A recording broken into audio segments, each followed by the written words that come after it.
ವಿಕಸಿತ ಭಾರತದ ಸಂಕಲ್ಪ ನಮ್ಮ ದೇಶದ ಹೆಮ್ಮೆಯ ಪ್ರಧಾನಮಂತ್ರಿ ನರೇಂದ್ರ ಮೋದಿಜಿ ಅವರು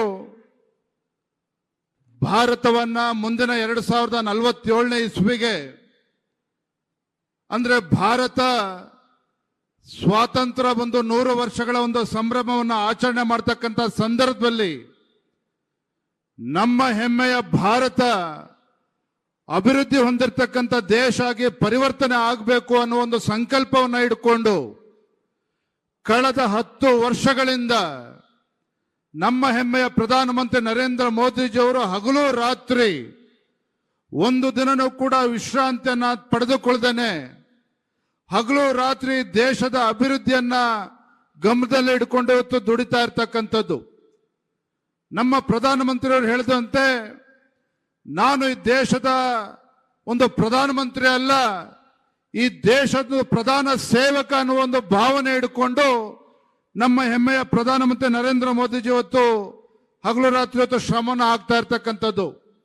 ಇದರ ಪರಿಣಾಮ ಏನು ಅಂತ ಹೇಳಿದ್ರೆ ಏನಪ್ಪಾ ಅಂತ ಹೇಳಿದ್ರೆ ನಮ್ಮ ಭಾರತೀಯ ಜನತಾ ಪಾರ್ಟಿ ಕೇಂದ್ರದಲ್ಲಿ ಅಧಿಕಾರಕ್ಕೆ ಬಂದು 10 ವರ್ಷಗಳಾದ ನಂತರ ಕೇಂದ್ರದಲ್ಲಿ ಯಾವುದೇ ಒಂದು ಭ್ರಷ್ಟಾಚಾರದ ಆರೋಪ ಇಲ್ಲದೇನೆ, ಕೇಂದ್ರ ಸರ್ಕಾರದ ಮೇಲೆ ಯಾವುದೇ ಒಂದು ಭ್ರಷ್ಟಾಚಾರ ಆರೋಪ ಇಲ್ಲದೇನೆ ಕೇಂದ್ರದಲ್ಲಿ ಯಾವ ರೀತಿ ಅಭಿವೃದ್ಧಿ ಕೆಲಸ ಕಾರ್ಯಗಳು ನಡೀತಾ ಇದೆ ಅಂತ ಹೇಳಿದ್ರೆ ಕಳೆದ 10 ವರ್ಷಗಳೇ ನರೇಂದ್ರ ಮೋದಿಜಿಯವರ ಕಾರ್ಯ ಆಡಳಿತ ವೈಖರಿ ಹೇಗಿದೆ ಅಂತ ಹೇಳಿದ್ರೆ ಆರ್ಥಿಕವಾಗಿ 12ನೇ ಸ್ಥಾನದಲ್ಲಿದ್ದಂತ ಭಾರತ ಇವತ್ತು ಜಗತ್ತಿನಲ್ಲಿ ಇವತ್ತು 4ನೇ ಇವತ್ತು 5ನೇ ದೊಡ್ಡ ಆರ್ಥಿಕ ಶಕ್ತಿಯಾಗಿ ಇವತ್ತು ಭಾರತ ಹೊರಹೊಮ್ಮಿರ್ತಕ್ಕಂಥದ್ದು. ಅಷ್ಟೇ ಅಲ್ಲ ಬಂಧುಗಳೇ, ಬೆಂಗಳೂರು ಮಹಾನಗರದಿಂದ ಹಿಡಿದು ದೇಶದಲ್ಲಿ ನೀವು ಎಲ್ಲೇ ಹೋದ್ರೂ ಸಹ ಮೂಲಭೂತ ಸೌಕರ್ಯಕ್ಕೆ ಒತ್ತನ್ನು ಕೊಟ್ಟು 20 ಲಕ್ಷ ಕೋಟಿಗೂ ಹೆಚ್ಚು ಇವತ್ತು ಅನುದಾನವನ್ನ ದೇಶದ ಒಂದು ಮೂಲಭೂತ ಸೌಕರ್ಯಕ್ಕೆ ಅನುದಾನ ಕೊಟ್ಟಿರ್ತಕ್ಕಂಥ ಯಾವುದೇ ಸರ್ಕಾರ ಇವತ್ತಿದ್ರೆ ಅದು ದೇಶದಲ್ಲಿರ್ತಕ್ಕಂಥ ನಮ್ಮ ಹೆಮ್ಮೆಯ ನರೇಂದ್ರ ಮೋದಿಜಿ ಸರ್ಕಾರ, ಭಾರತೀಯ ಜನತಾ ಪಾರ್ಟಿ ಸರ್ಕಾರ. ಆತ್ಮೀಯ ಕಾರ್ಯಕರ್ತ ಬಂಧುಗಳೇ, ನರೇಂದ್ರ ಮೋದಿಜಿಯವರು ದೇಶದ ಪ್ರಧಾನಮಂತ್ರಿ ಆಗುವ ಮುನ್ನ ಕೇಂದ್ರದಲ್ಲಿ ಆಡಳಿತದ ಚುಕ್ಕಾಣಿಯನ್ನು ಹಿಡಿದಂತ UPA ಸರ್ಕಾರ, ಮನಮೋಹನ್ ಸಿಂಗ್ ನೇತೃತ್ವದ UPA ಸರ್ಕಾರ ಕಳೆದ 10 ವರ್ಷದಲ್ಲಿ ಯಾವ ರೀತಿ ಭ್ರಷ್ಟಾಚಾರವನ್ನ ಈ ದೇಶಕ್ಕೆ ಕೊಡುಗೆಯಾಗಿ ಕೊಟ್ಟಿದ್ದಾರೆ ಕಾಂಗ್ರೆಸ್ ಸರ್ಕಾರ ಅಂತ ಹೇಳಿ ದೇಶದ ಜನ ಯಾರು ಕೂಡ ಮರ್ತಿಲ್ಲ. ಅದರ ಪರಿಣಾಮ ಒಂದು ಕಡೆ ನಮ್ಮ ಭಾರತೀಯ ಜನತಾ ಪಾರ್ಟಿ ನರೇಂದ್ರ ಮೋದಿಜಿ ಅವರು ಈ ದೇಶದಲ್ಲಿರ್ತಕ್ಕಂಥ ಕಟ್ಟಕಡೆಯ ವ್ಯಕ್ತಿಗೂ ಸಹ ನಮ್ಮ ಕೇಂದ್ರದ ಯೋಜನೆಗಳು ತಲುಪಬೇಕು, ಕಟ್ಟಕಡೆಯ ವ್ಯಕ್ತಿಗೂ ಸಹ ಅಭಿವೃದ್ಧಿಗಳು ತಲುಪಬೇಕು ಅಂತ ಹೇಳಿ ನರೇಂದ್ರ ಮೋದಿಜಿಯವರು ಕೆಲಸನ ಮಾಡ್ತಾ ಇದ್ದಾರೆ. ಮತ್ತೊಂದು ಕಡೆ ರಾಜ್ಯದಲ್ಲಿರ್ತಕ್ಕಂಥ ಕಾಂಗ್ರೆಸ್ ಸರ್ಕಾರ ಬಂಧುಗಳು, ಇವತ್ತು ಪರಿಸ್ಥಿತಿ ಏನಾಗಿದೆ ರಾಜ್ಯದಲ್ಲಿ ಅಂತ ಹೇಳಿದ್ರೆ ರಾಜ್ಯದಲ್ಲಿ ಕಾಂಗ್ರೆಸ್ ಅಲ್ಲಿ ಹೊಸ ಸರ್ಕಾರ ಬಂದ ನಂತರ ಕಳೆದ 9-10 ತಿಂಗಳಲ್ಲಿ ಯಾವುದೇ ಒಂದು ಅಭಿವೃದ್ಧಿಯನ್ನ ಮಾಡದೇ ಇರತಕ್ಕಂತ ಅಭಿವೃದ್ಧಿ ಶೂನ್ಯ ಸರ್ಕಾರವನ್ನ ಕಾಂಗ್ರೆಸ್ ಸರ್ಕಾರವನ್ನ ರಾಜ್ಯದಲ್ಲಿ ನಾವು ನೋಡ್ತಾ ಇದ್ದೇವೆ. 10 ತಿಂಗಳ ಹಿಂದೆ ರಾಜ್ಯದಲ್ಲಿರ್ತಕ್ಕಂಥ ಮತದಾರರು ಕಾಂಗ್ರೆಸ್ ಪಕ್ಷದ ಮುಖಂಡರುಗಳ ಮೇಲೆ ಭರವಸೆನ ಇಟ್ಟು ರಾಜ್ಯದಲ್ಲಿ ಅಧಿಕಾರಕ್ಕೆ ತಂದಿದ್ದಾರೆ. ಆದ್ರೆ ಇವತ್ತು ಯಾವ ಮತದಾರರು ಇವತ್ತು ಕಾಂಗ್ರೆಸ್ ಸರ್ಕಾರವನ್ನ ರಾಜ್ಯದಲ್ಲಿ ತಂದಿದ್ದಾರೋ ಅದೇ ಮತದಾರರು ಇವತ್ತು ಕಾಂಗ್ರೆಸ್ ಸರ್ಕಾರಕ್ಕೆ ಶಾಪವನ್ನು ಹಾಕ್ತಾ ಇದ್ದಾರೆ.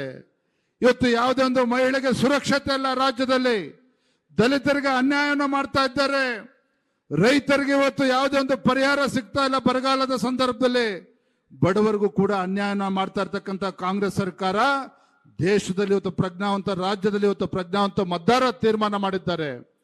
ರಾಜ್ಯದಲ್ಲಿರ್ತಕ್ಕಂಥ ಕಾಂಗ್ರೆಸ್ ಸರ್ಕಾರದ ಬಣ್ಣದ ಮಾತುಗಳಿಗೆ ಮರಳಾಗದೆ ದೇಶದ ಸುರಕ್ಷತೆಯ ದೃಷ್ಟಿಯಿಂದ ದೇಶ ಇವತ್ತು ಸರ್ವಾಂಗೀಣ ಅಭಿವೃದ್ಧಿಯನ್ನು ಆಗ್ತಾ ಇದೆ.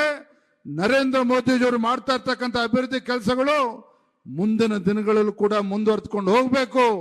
ಮತ್ತೊಮ್ಮೆ ಕೇಂದ್ರದಲ್ಲಿ ಭಾರತೀಯ ಜನತಾ ಪಾರ್ಟಿ ಸರ್ಕಾರ ಬರಬೇಕು. 3ನೇ ಬಾರಿಗೆ ನಮ್ಮ ಹೆಮ್ಮೆಯ ಪ್ರಧಾನಮಂತ್ರಿ ಮತ್ತೊಮ್ಮೆ ಪ್ರಧಾನಮಂತ್ರಿ ಆಗಿ ಅಭಿವೃದ್ಧಿ ಕೆಲಸ ಕಾರ್ಯಗಳು ಮುಂದೆ ಒರಗಬೇಕು. 2047ನೇ ಇಸ್ವಿಗೆ ಇವತ್ತು ಭಾರತ ಅಭಿವೃದ್ಧಿ ದೇಶಕ್ಕೆ ಪರಿವರ್ತನೆ ಆಗಬೇಕು ಅಂತ ಹೇಳಿ ಇವತ್ತು ಎಲ್ಲ ಮತದಾರ ಇವತ್ತು ತೀರ್ಮಾನ ಮಾಡಿದ್ದಾರೆ. ಹಾಗಾಗಿ ಇವತ್ತು ವೇದಿಕೆ ಮುಂದೆ ಕೂತಿರ್ತಕ್ಕಂಥ ನಮ್ಮೆಲ್ಲ ಪಕ್ಷದ ಮುಖಂಡರಿಗೆ ನಾನು ಈ ಸಂದರ್ಭದಲ್ಲಿ ಕೈ ಜೋಡಿಸಿ ಪ್ರಾರ್ಥನೆ ಮಾಡ್ತಕ್ಕಂಥದ್ದು, ನಮ್ಮ ದೇಶದ ಹೆಮ್ಮೆಯ ಪ್ರಧಾನಮಂತ್ರಿ ನರೇಂದ್ರ ಮೋದಿಜಿ ಅವರು, ನಮ್ಮ ಪಕ್ಷದ ರಾಷ್ಟ್ರೀಯ ಅಧ್ಯಕ್ಷ ಇರ್ತಕ್ಕಂಥ ಜಗತ್ ಪ್ರಕಾಶ್ ನಡ್ಡಾಜಿ ಅವರು, ನಮ್ಮ ಹೆಮ್ಮೆಯ ಗೃಹ ಸಚಿವರಾಗಿರ್ತಕ್ಕಂಥ ಅಮಿತ್ ಶಾಜಿ ಅವರು ಹೇಳಿರ್ತಕ್ಕಂಥದ್ದು ಒಂದನೇ, ಮೇರಾ ಬೂತ್ ಸಬ್ಸೆ ಮಜಬೂತ್ ಅಂತಕ್ಕಂಥದ್ದನ್ನ. ಮೇರಾ ಬೂತ್ ಸಬ್ಸೆ ಮಜಬೂತ್ ಅಂತ ಹೇಳಿದ್ರೆ ಕೇಂದ್ರದಲ್ಲಿ ನಮ್ಮ ಹೆಮ್ಮೆಯ ಪ್ರಧಾನಮಂತ್ರಿ ಕೊಟ್ಟಿರ್ತಕ್ಕಂಥ ಜನಪರ ಯೋಜನೆಗಳನ್ನ ಕುಂತಲೆ ನಿಂತಲೆ ಅದ್ರ ಬಗ್ಗೆ ಮಾತನಾಡಿ ನಮ್ಮ ಫಲಾನುಭವಿಗಳೇನಿದ್ದಾರೆ ಅವರನ್ನ ಗುರುತಿಸಿ ಇವತ್ತು ಏನು ಫಲಾನುಭವಿಗಳನ್ನ ಗುರುತಿಸೋದ ಜೊತೆಗೆ ನಮ್ಮ ಪ್ರತಿಯೊಂದು ಬೂತ್ನಲ್ಲೂ ಸಹ ರಾಜ್ಯದಲ್ಲಿರ್ತಕ್ಕಂಥ ಪ್ರತಿಯೊಂದು ವಿಧಾನಸಭಾ ಕ್ಷೇತ್ರದಲ್ಲಿ, ಪ್ರತಿಯೊಂದು ಲೋಕಸಭಾ ಕ್ಷೇತ್ರದಲ್ಲಿ, ನಮ್ಮ ಬೂತ್ಗಳಲ್ಲಿ, ವಿಶೇಷವಾಗಿ 5 ಲೋಕಸಭಾ ಕ್ಷೇತ್ರದ ಪ್ರಮುಖರು ನಾವೇನು ಕೂತಿದ್ದೇವೆ, ನಮ್ಮ ಪ್ರತಿಯೊಬ್ಬ ಕಾರ್ಯಕರ್ತರು ಕೂಡ ವಿಶ್ವಾಸನ ಕೊಡಬೇಕಾಗಿದೆ. ಪ್ರತಿಯೊಂದು ಬೂತ್ನಲ್ಲೂ ಸಹ ಕಳೆದ ಲೋಕಸಭಾ ಚುನಾವಣೆಯಲ್ಲಿ ಎಷ್ಟು ಮತಗಳು ಕೊಟ್ಟಿದ್ದಾರೋ ಅದಕ್ಕೆ ಸುಮಾರು 100-200 ಮತಗಳನ್ನ ಜಾಸ್ತಿ ಮಾಡಬೇಕು. ಹೆಚ್ಚು ಮತಗಳನ್ನ ಪರಿವರ್ತನೆ ಮಾಡಿ ಪ್ರತಿ ನಮ್ಮ ಬೂತ್ಗಳನ್ನ ಗೆದ್ದಾಗ ಮಾತ್ರ ನಮ್ಮ ವಿಧಾನಸಭಾ ಕ್ಷೇತ್ರಗಳು ಗೆಲ್ಲೋದಕ್ಕೆ ಸಾಧ್ಯ ಆಗ್ತದೆ, ನಮ್ಮ ಲೋಕಸಭಾ ಕ್ಷೇತ್ರಗಳನ್ನು ಕೂಡ ಗೆಲ್ಲೋದಕ್ಕೆ ಸಾಧ್ಯ ಆಗ್ತದೆ. ಅದನ್ನು ನಾವು ಅರ್ಥ ಮಾಡಿಕೊಂಡು ಮೇರಾ ಬೂತ್ ಸಬ್ಸೆ ಮಜಬೂತ್ ಅಂತಕ್ಕಂಥ ನಮ್ಮ ರಾಷ್ಟ್ರೀಯ ನಾಯಕರು ಕರೆಯನ್ನು ಕೊಟ್ಟಿದ್ದಾರೆ. ಅದನ್ನು ಮನಗೊಂಡು ನಮ್ಮ ಬೂತ್ಗಳಲ್ಲಿ ಇವತ್ತು ಶಕ್ತಿಯನ್ನು ಕೊಡ್ತಕ್ಕಂಥ ಕೆಲಸ ಮಾಡಬೇಕಾಗಿದೆ, ಕಾರ್ಯಕರ್ತರಿಗೆ ವಿಶ್ವಾಸನ ಕೊಡ್ತಕ್ಕಂಥ ಕೆಲಸ ಮಾಡಬೇಕಾಗಿದೆ ಅನ್ನೋ ಮಾತನ್ನ ಈ ಸಂದರ್ಭದಲ್ಲಿ ಹೇಳ್ತಾ ಕೊನೆಯದಾಗ ಒಂದು ಮಾತನ್ನ ಹೇಳ್ತೇನೆ.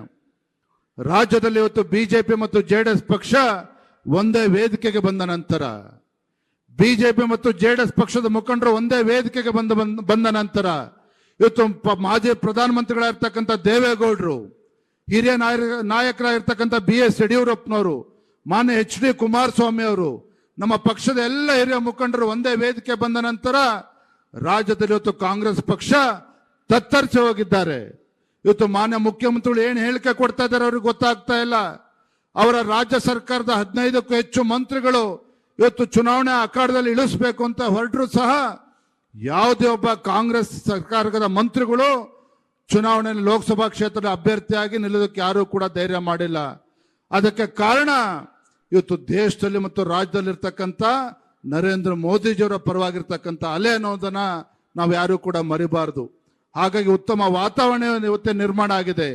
ನಮ್ಮ ಹೆಮ್ಮೆಯ ಪ್ರಧಾನಮಂತ್ರಿ ನರೇಂದ್ರ ಮೋದಿಜಿಯವರ ಪರವಾಗಿ ನಿರ್ಮಾಣ ಆಗಿರ್ತಕ್ಕಂಥ ಒಂದು ವಾತಾವರಣ, ಇವತ್ತು ಭಾರತೀಯ ಜನತಾ ಪಾರ್ಟಿಯ ಪರವಾಗಿ ನಿರ್ಮಾಣ ಆಗಿರ್ತಕ್ಕಂಥ ವಾತಾವರಣ, ಇದನ್ನ ಸದುಪಯೋಗ ಪಡಿಸ್ಕೊಂಡು ಕರ್ನಾಟಕ ರಾಜ್ಯದಲ್ಲಿ ಇರ್ತಕ್ಕಂಥ ಎಲ್ಲ 28 ಕ್ಷೇತ್ರಗಳನ್ನ ಗೆಲ್ಲೋದ್ರ ಮುಖೇನ ನರೇಂದ್ರ ಮೋದಿಜಿಯವರ ಕೈನ ಬಲಪಡಿಸ್ತಕ್ಕಂಥ ಕೆಲಸ ನಾವು ಸೇರಿ ಮಾಡೋಣ ಅಂತಕ್ಕಂಥ ನಮ್ಮ ಮಾತನ್ನ ಹೇಳ್ತಾ ಇವತ್ತು ವೇದಿಕೆ ಮೇಲೆ ನಮ್ಮ ರಾಷ್ಟ್ರೀಯ ನಾಯಕರಾಗಿರ್ತಕ್ಕಂಥ ಗೃಹ ಮಂತ್ರಿಗಳಿರ್ತಕ್ಕಂಥ ಅಮಿತ್ ಶಾಜಿ ಅವರು ಬಂದಿದ್ದಾರೆ.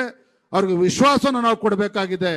ಎಲ್ಲಾ ಕ್ಷೇತ್ರಗಳನ್ನ ಗೆಲ್ಲೋದ್ರ ಮುಖೇನ ನಾವು ಬಿಜೆಪಿಯನ್ನ ಬಲಪಡಿಸ್ತೇವೆ, ನರೇಂದ್ರ ಮೋದಿಜಿಯವರಿಗೆ ಶಕ್ತಿಯನ್ನು ತುಂಬುತ್ತೇವೆ ಅನ್ನುವ ಒಂದು ಸಂಕಲ್ಪವನ್ನು ಮಾಡಿ ನೀವು ಎಲ್ಲರೂ ಕೂಡ ತೆರಳೋಣ ಅಂತಕ್ಕಂಥ ಮಾತನ್ನು ಹೇಳ್ತಾ ನಿಮ್ಮೆಲ್ಲರೂ ಕೂಡ ಮತ್ತೊಮ್ಮೆ ವಂದಿಸಿ ನನ್ನ ಮಾತನ್ನು ಮುಗಿಸ್ತೇನೆ. ಬಲೋ ಭಾರತ್ ಮಾತಾ ಕಿ. 2 ಮುಷ್ಟಿಗಳನ್ನ ಕಟ್ಟಿ ನಾವು ಘೋಷಣೆ ಕೂಗೋಣ. ಬಲೋ ಭಾರತ್ ಮಾತಾ ಕಿ.